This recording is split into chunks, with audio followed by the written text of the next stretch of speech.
Okay, अभी हम यहाँ पे मैं अपनी अटेंडेंस मार्क करता हूँ। मैं यहाँ पे अपनी फिंगर रखता हूँ। तो ये जिस यूजर ने अटेंडेंस मार्क की है उस यूजर का नाम और उस यूजर की पूरी डिटेल यहाँ पे हमें नजर आ जाती है। तो इस तरीके से हम अपनी बायोमेट्रिक जो अटेंडेंस है वो मार्क कर सकते हैं। इसके अलावा हम इस डिवाइस को अभी नेटवर्क के साथ भी कनेक्ट करते हैं। इस वक्त हमारे पास इस डिवाइस के अंदर दो ऑप्शन मौजूद हैं नेटवर्क के साथ कनेक्ट करने के। यहाँ हम इसके नेटवर्क के ऑप्शन में आते हैं तो यहाँ पे हम ईथरनेट केबल के थ्रू भी कनेक्ट कर सकते हैं और वायरलेस नेटवर्क के थ्रू भी कनेक्ट कर सकते हैं। वायरलेस नेटवर्क में आएंगे तो यहाँ पे आके हमारे पास वाईफाई का नजर आ रहा है, ये हमने ऑलरेडी वाईफाई कनेक्ट किया हुआ है। तो अभी मैं क्या करता हूँ, वाईफाई को मैं डिस्कनेक्ट कर देता हूँ और मैं ईथरनेट केबल के थ्रू इसको कनेक्ट करता हूँ। आप देख सकते हैं यहाँ पे हमारा ये राउटर पड़ा हुआ है। इस राउटर के अंदर इंटरनेट है और हमारे तमाम कंप्यूटर जो से हैं वो इस राउटर के साथ कनेक्टेड है। जिस कंप्यूटर के अंदर हमने इस डिवाइस का जो सॉफ्टवेयर वो एक्सेस करना है वो कंप्यूटर भी इसी राउटर के साथ कनेक्टेड है। तो अभी हम सबसे पहले क्या करते हैं, हम इस डिवाइस को अभी देखें यहाँ पे क्रॉस आ रहा है रेड कलर का, इसका मतलब है कि ईथरनेट केबल कनेक्टेड नहीं है।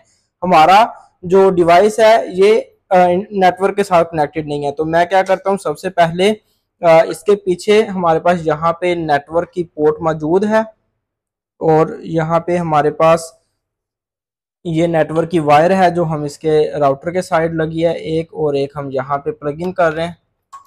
तो यहाँ पे ये डिवाइस हम लोगों ने वायर प्लग इन कर दी है डिवाइस के अंदर।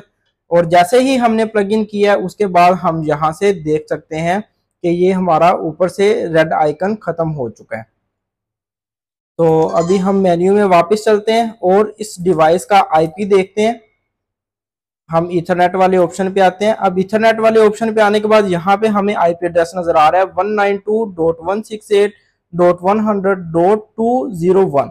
जब हमने इस डिवाइस को अपने कंप्यूटर में एक्सेस करना है तो हम लोग ये वाला आईपी एड्रेस ऐड करेंगे। तो अभी हम इसको इस आईपी एड्रेस को पिन करके भी दिखाते हैं आपको। इसके अलावा हम इस डिवाइस को डायरेक्ट पीसी के साथ भी कनेक्ट कर सकते हैं क्योंकि इसके अंदर नीचे हमारे पास यूएसबी का ऑप्शन भी मौजूद है।